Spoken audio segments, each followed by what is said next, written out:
भावांनो, बकासूर प्रेमींसाठी आणि माझ्यासाठी देखील अत्यंत धक्कादायक देणारी बातमी आलेली आहे, ती म्हणजे बकासूर सेमीला पळणार नाही. खरं तर सेमी 1 मध्ये आपल्या बकासूराने महाराजची घरचा साज कडेने लागली होती. सेमी 1 मध्ये पण अशी बातमी येतोय की बकासूर सेमीला पळणार नाही. तुम्ही हे व्हिडिओ बघू शकताय. बकासूर आपल्या मुळशीमध्ये घरी निघालेला आहे. टेम्पोत देखील बकासूर दाखल झालेला आहे. महाराज आणि बकासूर, त्यामुळे सेमी 1 मध्ये आपला बकासूर पळताना दिसणार आहे. तुम्हाला आठवण म्हणून सांगतोय. बरेच जण बोलतील की कडेने लागली म्हणून बकासूर पळणार नाही, पण आठवण म्हणून सांगतोय.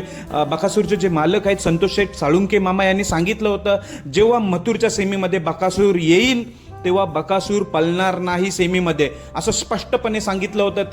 त्या शब्दाचं पालन आज मामांनी केलेलं आहे. आज बकासूर मथुरच्या सेमीमध्ये आला होता, म्हणूनच बकासूर आपल्याला सेमीमध्ये पळताना दिसणार नाही. काही कारणं देतील की कडेने आहे म्हणून पळणार नाही, पण भावांनो तसं नाही. तुम्ही जुनी बाईट काढा. मामांनी तेव्हा स्पष्टपणे सांगितलं होतं, सेमीला बकासूर विरुद्ध मथुर अशी सेमी लागली तर बकासूर पळणार नाही, कारण की ते भाऊ आहेत. म्हणूनच बकासूर आज आपल्याला पळणार नाही. त्यांनी बकासूरने मथुरला खूप शुभेच्छा दिलेल्या आहेत सेमी 1 साठी. पण खरंच आपल्याला ही बातमी मिळाली ती धक्का देणारीच आहे, कारण की सर्वांचे चाहते, बकासूरचे चाहते नाराज होतील. बकासूरात पळताना दिसणार नाही सेमीमध्ये. धन्यवाद.